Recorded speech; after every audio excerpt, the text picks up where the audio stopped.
Hello everyone, my name is Rachel Fletcher and I'm a business advisor with Business Sheffield. And I'm here today to tell you about how you can get involved in procurement opportunities across the city. We had an event back in September 2024 and we realised that businesses were struggling to find out about tender opportunities and understand the tender process. And so I've put together 3 workshops today, which I'm going to explain a little bit more about how to get involved in tendering. The first one is about becoming tender ready. The second one is about managing the tender process. And the third one is about hints and tips. I hope you find it useful. Thank you very much.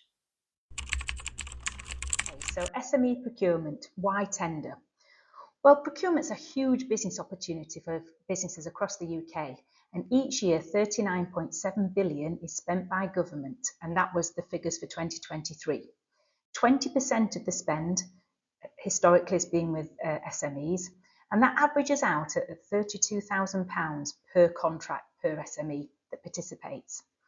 Now, one of the good things about procurement is it's a transparent process, so you can find out about those opportunities through websites such as Contracts Finder, and also Sheffield Council advertise their own opportunities, as do all the other councils in Yorkshire, on your tender.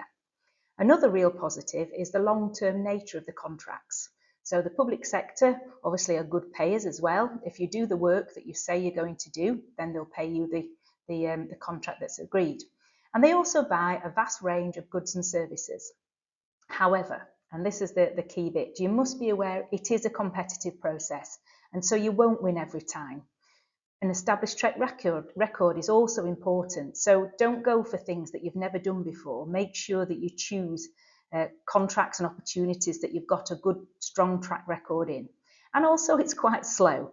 So I've put here usually months, but it will take some time. It's not the type of work that you'll just win the next day. Okay, so what are the common types of procurement? Well, there's 3 types of procurement that SMEs can usually participate in. The first one is called open, and this is when all the tender documents are available. You write your response and you submit it, and all the tenders are scored, and the winner scores the highest result. The second one is called a framework, and this is sort of like a preferred supplier list. So what you do here, you bid, and then a number of organisations are selected to be on this framework. And as and when work comes along, the buyer will call you off in terms of an opportunity and ask you to respond to that particular opportunity. And then the third one is called a DPS, which stands for Dynamic Purchasing System. And this is a sort of light touch framework.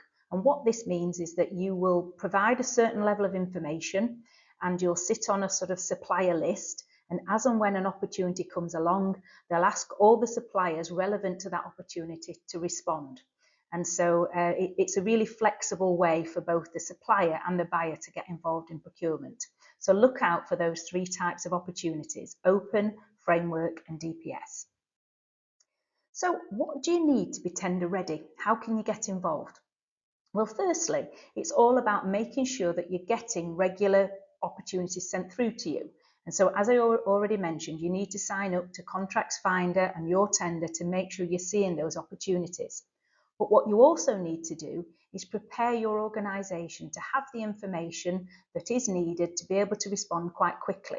And so I've put together a checklist which you can go away and compile to make sure that when a good opportunity comes out, you've got the information to quickly be able to respond.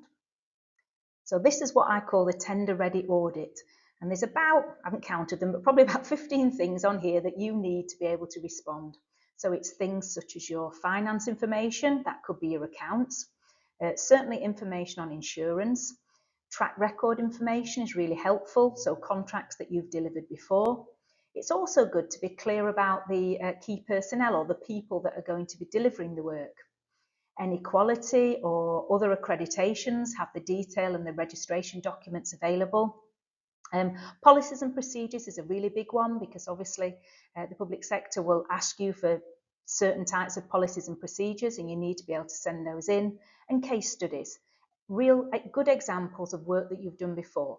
I've missed a few off there. I'm not going to go through all of them, but this, if you can go through that list, tick off what you've got, and then start to work on the other things so that once all that information is available, when you do see an opportunity, you can respond quite quickly.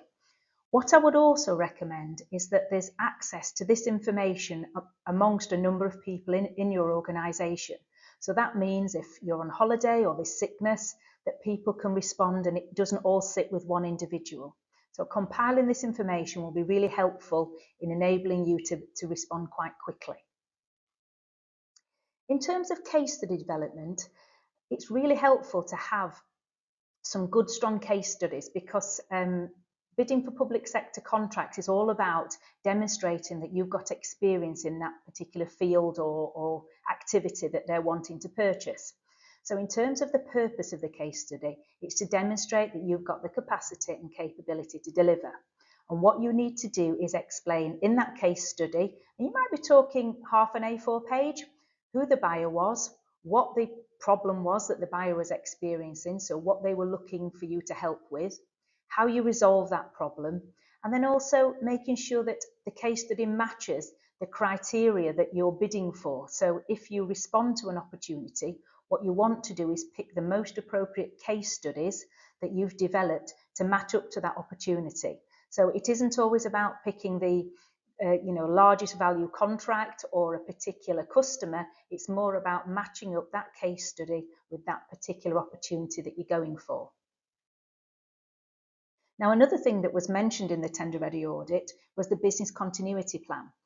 And a business continuity plan is a clear intention by you as the supplier to be able to say to the buyer, if there's a problem, if something happens, my organisation can quickly respond to any threat, any challenge that is posed to us, and we're able to continue to deliver your service. And so this is a very simple template for a business continuity plan. And what you put in here is the threat or the issue identified, and then you list what the preventative measure is that you're going to do to prevent it happening, but then also the contingency measures, the things that you're going to put in place that if that specific thing does happen, you've got actions and activities that you can quickly put in place to address it so that the service that you're offering doesn't stop or doesn't change in any way and the customer continues to get the level of service that they require. So what we've got here is a completed outline example.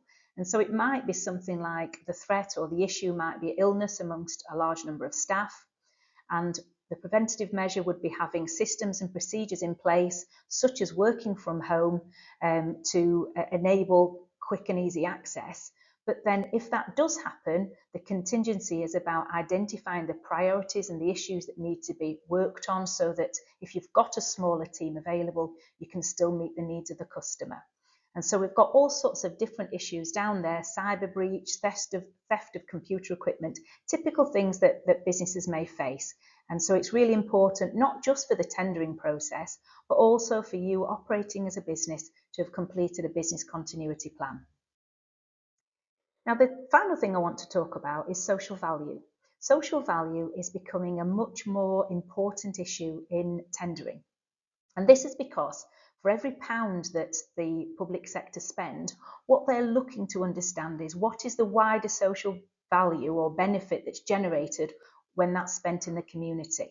And so what you need to do as an organisation is think about all the different things that you can count at as social value and start to record them. And so what I've done here is talk about developing a social value policy.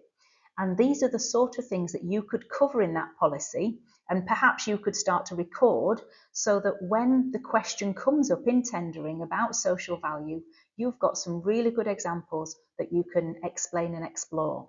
So it could be things such as employing people from the local area. It could be using local businesses in your supply chain. You could talk about your retention and recruitment process, any wellbeing support that you provide to staff, helping local charities and community groups. Lots of businesses do this all the time and don't really record it properly. And it's a really great opportunity to gather that information together. Championing ethical supply, so the fair trade, promoting social integration and community engagement, and finally supporting local culture and heritage.